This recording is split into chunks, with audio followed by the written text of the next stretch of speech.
Governor Fallin signs a plan for teacher pay. Norman Public Schools plans its walkout, and state flu deaths reach a record high. This is OU Nightly.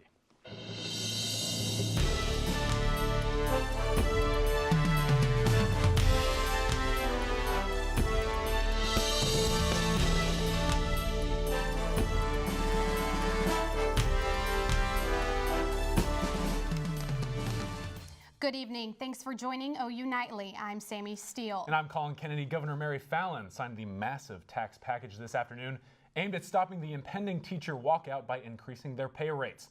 Oklahoma State senators approved the House Bill 1010XX last night. It will raise teachers' pay by around $6,000 a year. This is the largest tax package in Oklahoma since 1990. It is expected to raise nearly $450 million in revenue. That's right, Sammy. Oklahoma senators voting against the bill, however, say the taxes it will raise are too high for Oklahoma families. Others say it's only a temporary solution to the problem of teachers' salary and does nothing to address the extreme cuts to the education budget. A portion of that bill has already been repealed by the House. That portion calls for a $5 tax per night on hotel stays in the state. Some teacher groups say they are still walking out next week, even with a pay raise. They say they still need funding restored for schools across the state. Oklahoma City Public Schools say it will be closed Monday. The Norman schools finalize plans tomorrow. They are considering a school district shutdown on Monday. If schools are closed, the district will provide breakfast and lunch for students at 20 different sites across Norman. They are also working with United Way of Norman to coordinate safe places and supervised activities for students during the walkout. Oklahoma officially hits a record number of flu deaths. The Oklahoma Department of Health says that the 253 deaths this flu season is the highest number of fatalities since the agency began recording in 2009. The previous record of 130 deaths was recorded just 1 year ago. On top of the record death total, a record 4,551 people have been hospitalized with flu-like symptoms. It's been sunny out today, but I hear that wasn't the case earlier. It wasn't. It was a little muggy. Yeah, Jordan, what can you tell us about that? I hear yeah, you're that's live right, outside. guys. Again, it is turning out to be a fantastic day out here. The sun's starting to poke out from the clouds, but that was not the case earlier today. So let's take a look at our radar loop. We had showers and thunderstorms that moved through a good portion of the area. Woke a few people up, lots of lightning and thunder with those, even bringing a decent amount of rain for some places, picking up almost an inch of rain. But temperatures now have recovered nicely, sitting inside the 50s, but the north winds. It's cooler than yesterday thanks to the cold front that moved through earlier this morning. But coming up, we're talking about an exceptionally cool next couple of days and then a bad hair day. I'll have the Easter forecast and then also April showers. Lots of chances for rain on the 7-day. I'll let you know when coming up. But for now, back to you guys. Thank you, Jordan. A 3-week search for a runaway prison inmate from Muskogee has come to an end. 52-year-old Todd Hicks was arrested this morning outside a mobile home park in Omagoli.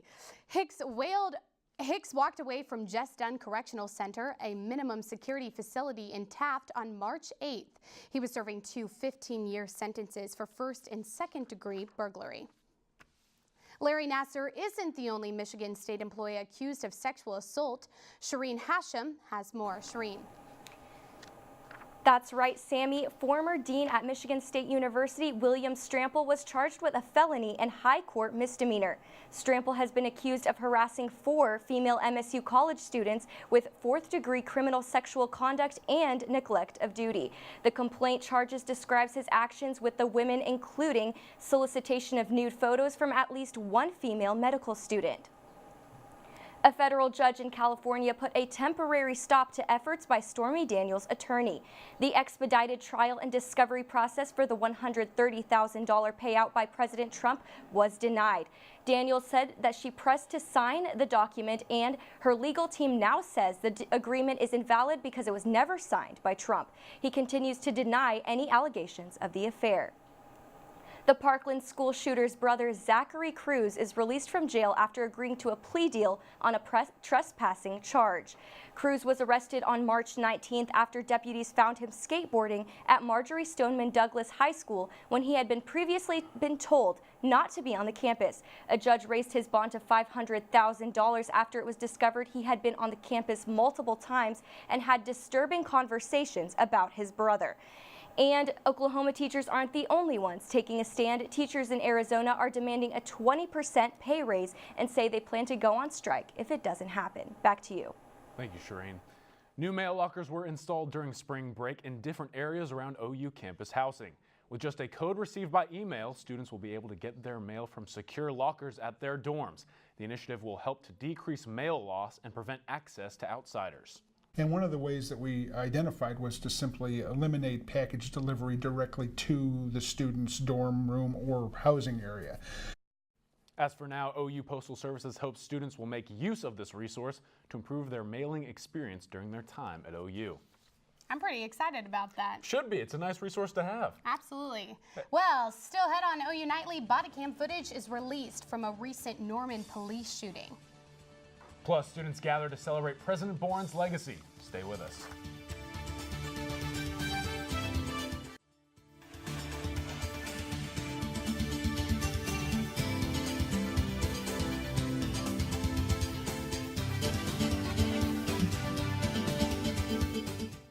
Welcome back to OU Nightly. More details have surfaced about the Sunday evening officer-involved shooting in Norman.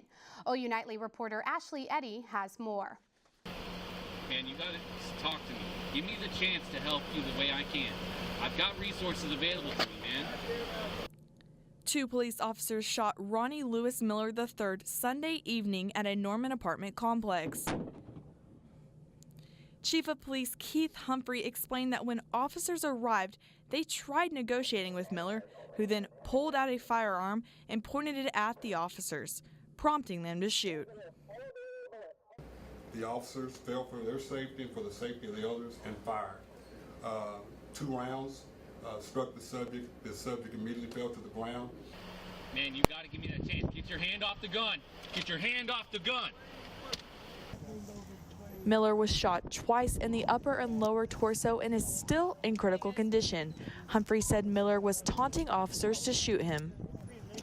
Firing those weapons was the last resort for officers. They did not go out there with the intention of harming this gentleman. They did not go out there with the intention of firing their weapons, discharging their weapons. They went out there with the intention of providing assistance to this individual who was in crisis. The officers who shot the subject are officers Clay Bolin and Chris Allison. They are currently on administrative leave.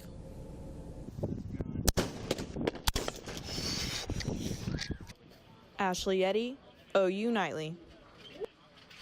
Chief Humphrey also said a taser could not have been used because of the distance, and a beanbag gun would have only caused Miller to become more violent. Meanwhile, authorities say police officers in Stillwater shot and killed a man reportedly holding a pistol and knife. Stillwater Police Captain Kyle Gibbs says officers responded to a 911 call relating to a man with suicidal thoughts. When officers arrived, the man presented a knife and gun. Both officers opened fire and the man was pronounced dead on the scene. And Sidney Forsey is here with another development in Facebook's data mining scandal. Sidney. Yes, Sammy, the data analyzing firm Palantir Technologies is investigating ties between one of its employees and Cambridge Analytica. Palantir is coming under fire in the Facebook data mining scandal. Emails from 2013 show the 2 companies discussing a possible business relationship. A former Cambridge employee says senior Palantir members obtained data in the heart of the scandal. Palantir denies the claims, saying they have never worked with Cambridge data and the employees involved only had a personal relationship. And scientists say we are on the verge of a carbon dioxide recycling revolution. Researchers are hopeful they can capture CO2 from the atmosphere and power plants by breaking down carbon emissions. Combining water, electricity, and other stimulants will allow scientists to break down wasted CO2 into smaller forms like carbon monoxide and methane. These smaller molecules will be converted into hydrocarbon fuels. And have you ever had a really bad gut feeling? Well, this upcoming robot might be your fix. Medical professionals and engineers are developing a new robot that could deliver medicine directly to your intestines. The device will be as small as a pill, allowing patients to take it with water or their morning meal. The robot will move through the digestive tract, allowing it to take tissue samples or even dispense medication. The device is still in early testing stages, but scientists are hopeful for its future.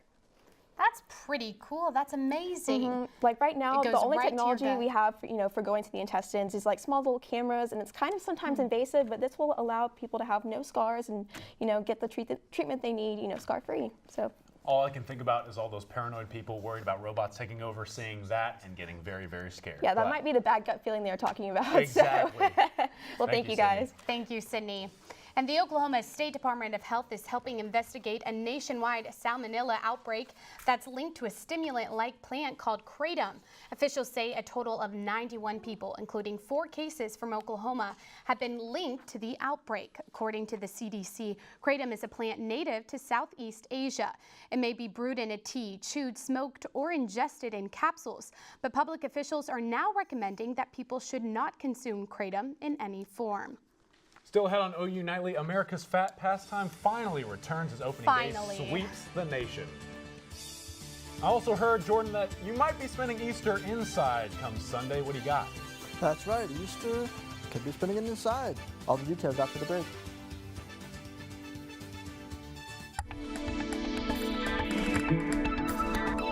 Weather. So we have a Sooner Skycam network. Conditions are not too bad. Skies are starting to clear out. Actually, a view of the Capitol there is Oklahoma Capitol. River Cam not looking too bad. Tulsa Cam obviously hasn't updated since this morning. But conditions right now in Norman sitting in the 50s with mostly cloudy skies. Skies are starting to clear out. West-northwest wind around 19, which is why it feels so cool out there, thanks to the cold front that came through last night. And there's that cold front.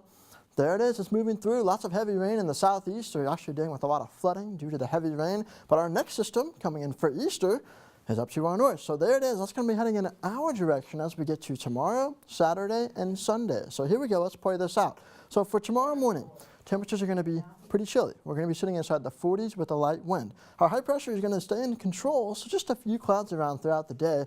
Temperatures warm up a little bit. We're going to get into the 60s, but we're not going to quite get into the 70s until Saturday. South winds will mainly be off to our west, so for Norman, we'll be staying inside the 60s. But then we get to Saturday, warm into the 70s, thanks to the strong southwest winds, but then there's the big calm cold front. This is what you would typically see in the fall or wintertime cold front. But thankfully, temperatures aren't that cold behind it. Temperatures are only in the 30s and 40s. But that moves through late Saturday. A few showers are possible along it. Could see some thunder with those. Not looking at anything severe at this time, though. That'll be for Saturday. Then Easter morning, it's going to be not so great. We're going to have clouds, drizzle, light rain throughout the entire day, and temperatures in the 30s and 40s. So you're most likely going to be spending Easter inside if you're planning to hang out here for Oklahoma. Here is that forecast. See the northeast winds in the 30s and in the 40s for most of the area. But lows tonight are going to be in the 40s, so we're going to drop down thanks to the cold front that came through this morning with some calm winds across most of the state. We go throughout the day tomorrow. Again, we get into the 60s with these southeast winds around 10 to 20 miles an hour. And then the highs across the state getting in the 60s, 63 in Norman, 64 in Woodward, and then we extend that forecast out. Again, we'll have more sun than we did today for Friday. Then Saturday, that cold front comes through. You can see that 20% chance of rain for late Saturday. And then Sunday, going to be a washout. And it may not be heavy rain all the time during Easter, but it's going to be enough to, you're just going to want to stay inside because it'll be a drizzle, mist, light rain. It's not going to be a lot of fun. Gonna have to do the Easter egg hunt indoors with less than excellent weather, right? There you go. Oh my, he's full of those. He's so bunny. I'm excited to paint though. I mean, especially going to be a bad hair day, right? Exactly. Well, they say April showers bring May flowers, so that's there the good is a news. light at the end of the tunnel. Well, it will be April for Easter. That's true, April 1st. Thanks, Jordan. It will be. Well, Tori, we mentioned it earlier, but baseball is finally back, and I couldn't be happier, really. Yeah, Collin, happy opening day. I know you're probably upset about missing your Rangers game right now, but I hope no one's forgotten it's still basketball season. This year's Cinderella story, Loyola Chicago arrived in Alamo City, and I've got your Final Four preview right here. So don't go anywhere. Sports is next.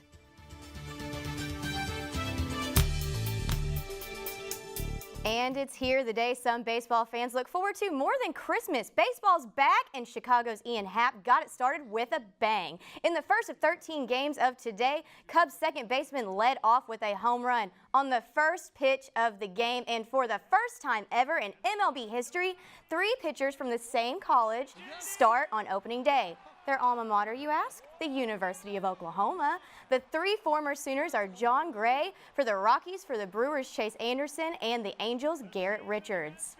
And tonight, the current OU baseball team takes on Baylor for a conference matchup. The Sooners pitcher Jake Irvin starts off the home series. Irvin leads the rotation with a 4-0 record. From the diamond to the gridiron, last time we saw the OU defense, it wasn't pretty, but Cal Day caught up with the football team yesterday after practice and has the scoop on the Sooners' progress. If you watched the 2018 Rose Bowl, you saw an Oklahoma defense that surrendered 54 points and over 500 yards of total offense from the Georgia Bulldogs. Fast forward to the offseason, throw in a new strength and conditioning coach, a new defensive analyst, and a new recruiting class, and spring football is underway. OU defensive coordinator Mike Stoops says the game plan this spring football season is to improve. It's not so much the calls or the schemes. We just need to learn how to play better, more fundamentally sound, tackle, you know what I mean, leverage, disruption, block disrupt, you name it. We need to be better, you know, fundamentally across the board. Second-year players such as defensive back Trey Norwood are using the offseason to get a better feel for the game. Just becoming a bigger student of the game. I try to take that as a serious road to know that the mental part of the game more so as the physical part.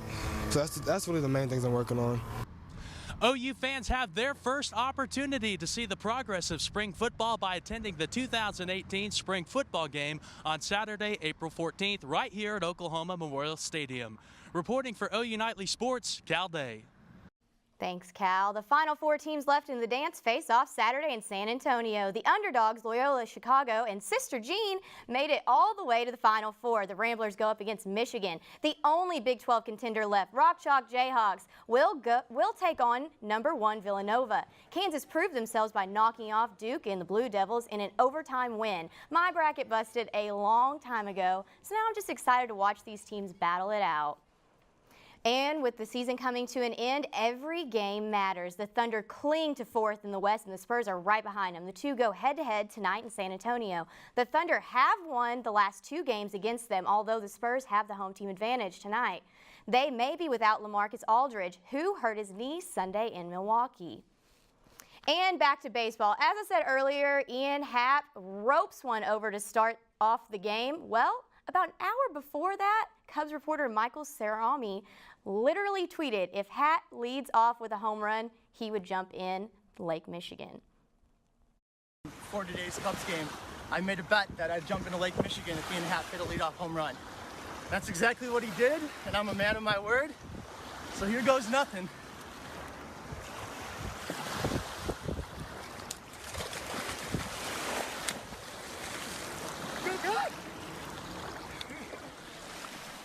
Guys, I could not believe that he literally said in his tweet, if he leads off with a home run, I'll do this. And then what happens? This is the beauty of baseball, everyone. Appreciate it. It's back. The very first pitch, not of the game, but of the season, goes deep, and all this stuff happens. I love it. Thank you, Tori. Still to come on OU Nightly, OU's campus is getting a little greener. Find out why coming up next.